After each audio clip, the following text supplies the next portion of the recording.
Boston is a 3.5-point favorite tonight. Game 3, as we make way for the Hall of Famer, Reggie Miller.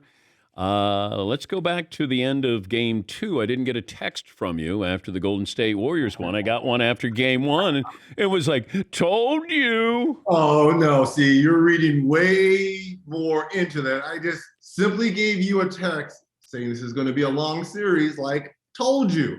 Like, I picked Boston. When did I say it wasn't going to be a long series? No, you wanted to say.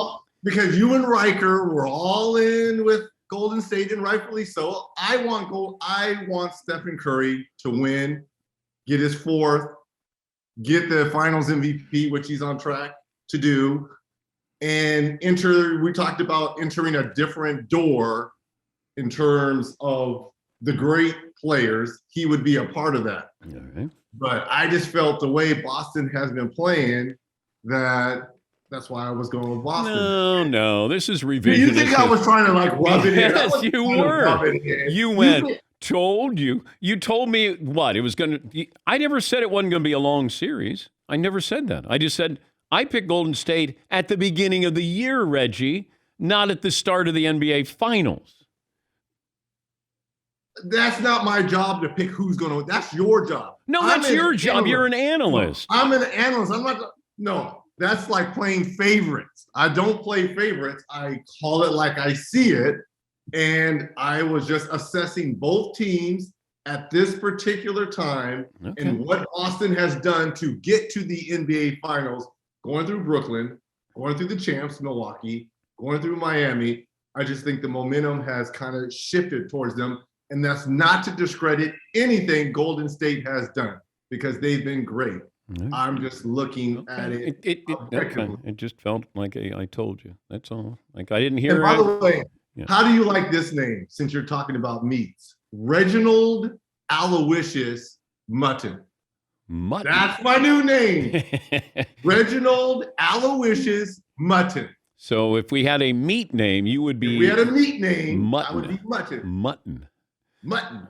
Fritzy, what's yours? I was going to be Toddy Salami. Toddy Salami. Toddy Salami. I like Reginald Aloysius Mutton better. Mutton. Okay, what do you expect to happen tonight in Boston?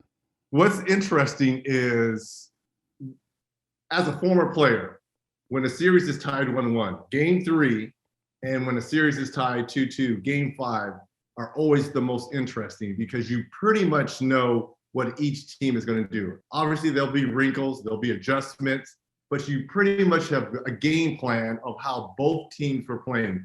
And the one thing that will always stand out in this series, and you hear both coaches preaching this, which team can be more physical, the physicality. And it's interesting how, you hear the whole Draymond Green, Cedric Maxwell, the 80s, 90s, today's basketball. The way the game is officiated during the regular season, they want freedom of movement, touch fouls, a lot of replay. And when we get to the playoffs, it reverts back to the 80s and 90s. The officials don't want to be responsible for all these calls. They make it much more physical. So it's funny how during the regular season, they let these guys run around, shoot threes and all that. Come playoff time, there's more holding, there's more hitting. It's much more physical. So whatever team can be more physical, it was Golden State's turn to hit first. And that's what they did in Game 2 to even up this series. To me, going forward, which team can be more physical consistently?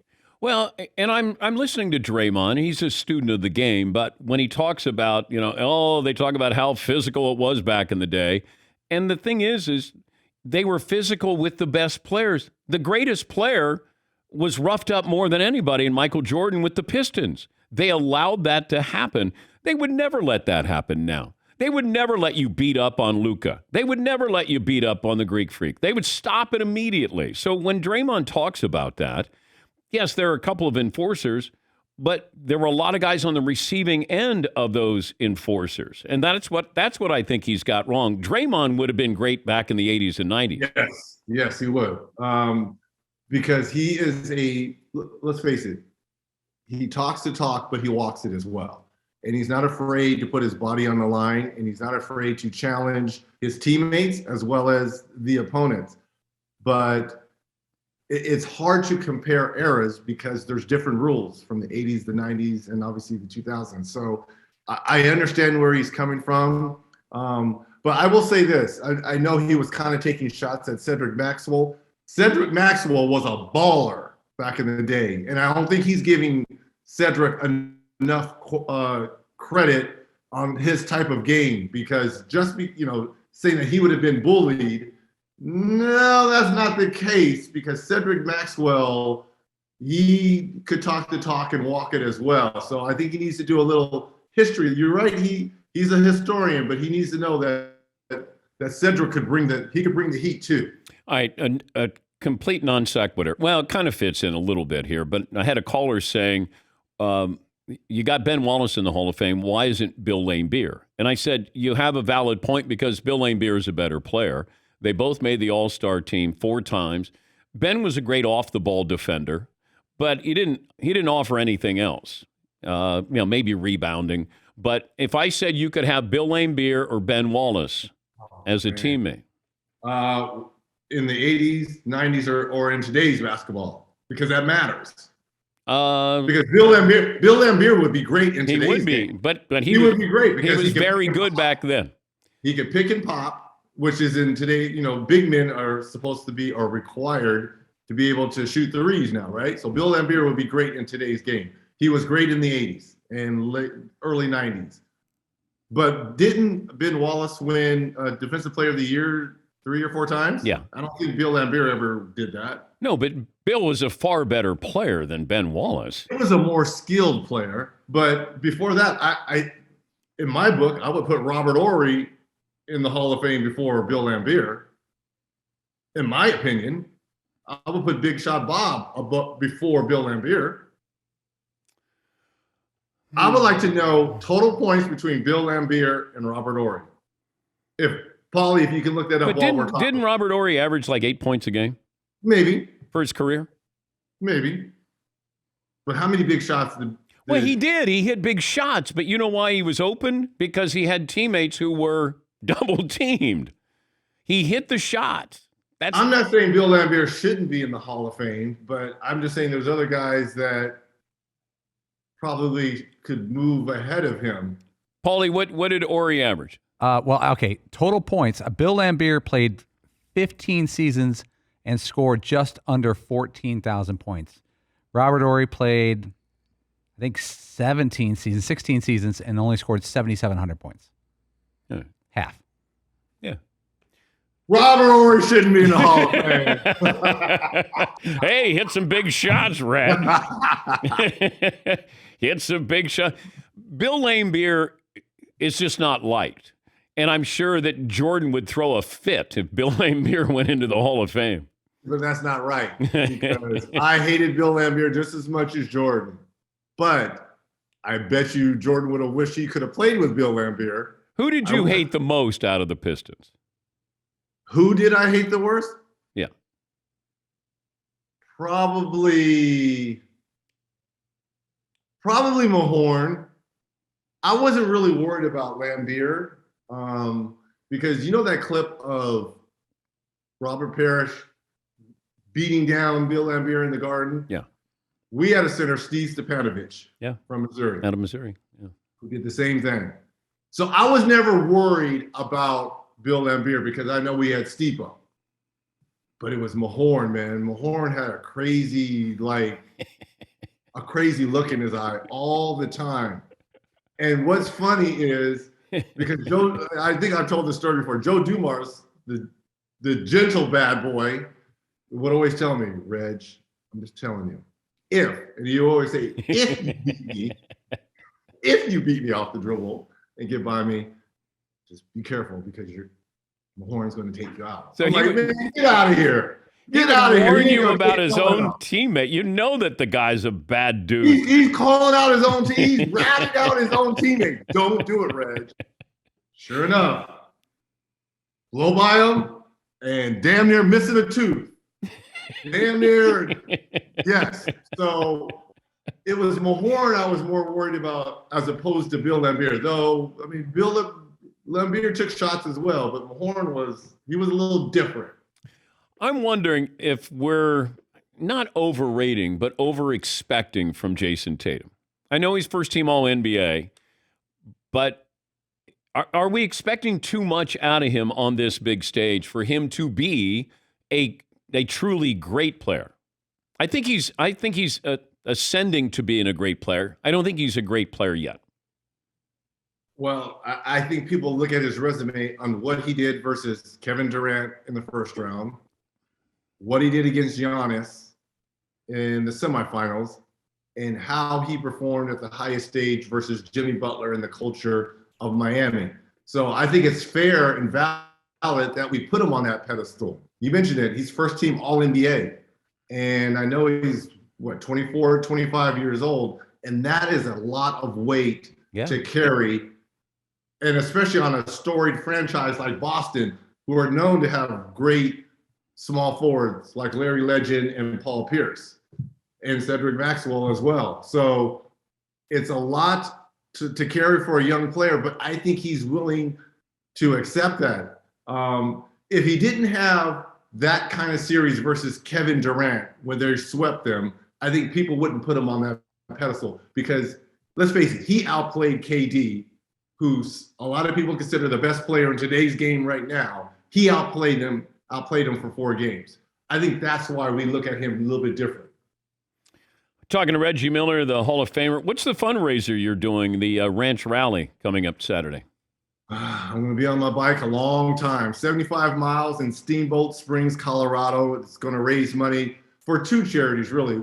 It's Moots, who is my gravel bike carrier and maker, for the agricultural, for the farmers there in Steamboat, but they're also raising funds for HBCUs to get more diversity, inclusion in cycling. That's been my big initiative since I've been cycling, is to get more people, more women, more Asians, more indigenous, everyone. I want more people on bikes.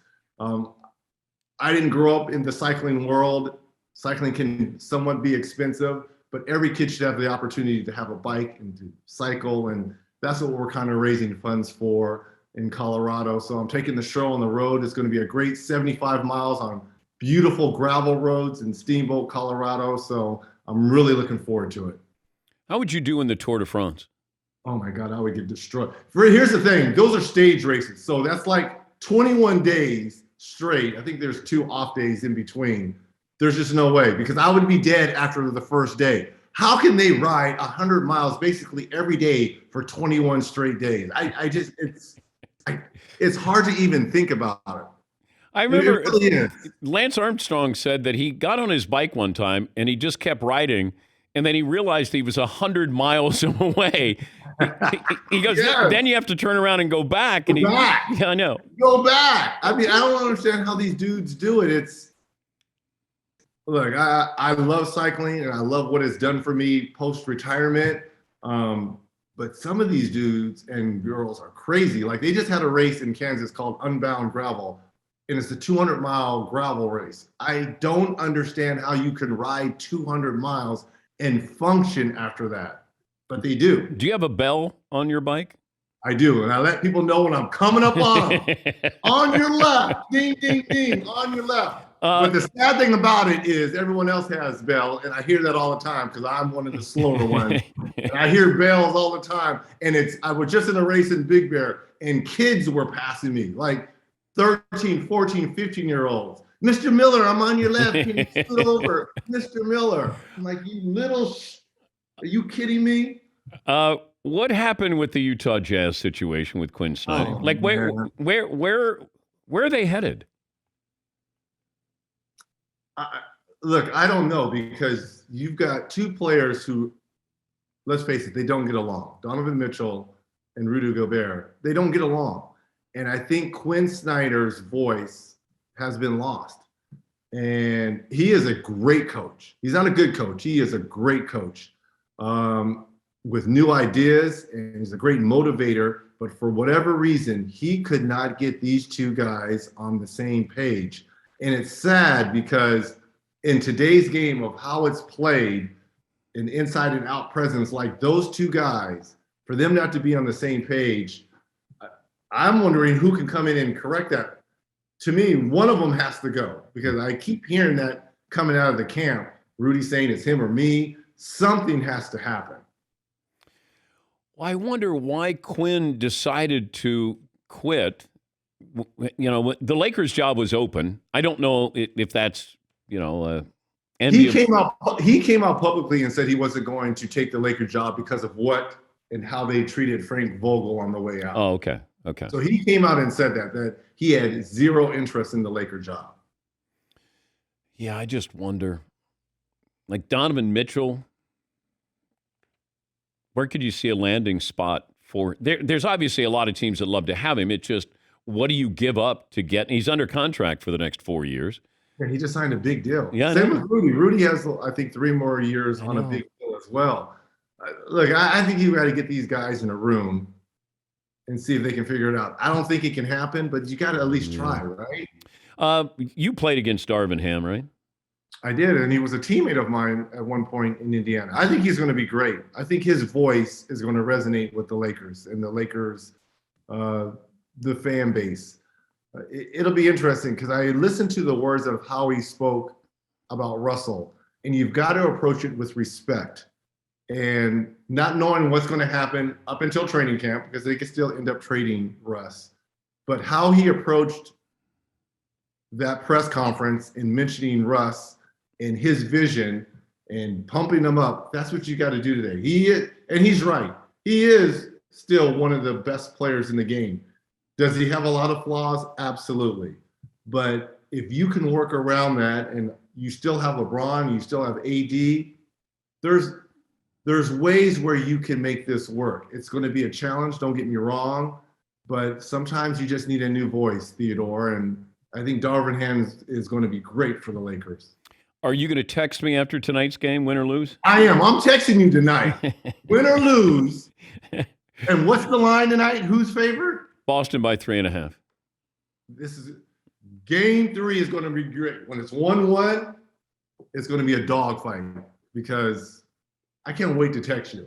Win or lose, I'm texting you. Okay. I just like you take forever to text me back. Now I know it's late on your end and Yeah. but text a brother back in a timely fashion. Thank you, Reg. I appreciate it. Reginald Aloysius Mutton. We'll take a break. Last call for phone calls, what we learn, what's in store tomorrow. Reggie, of course, is going to take part in the Ranch Rally this Saturday.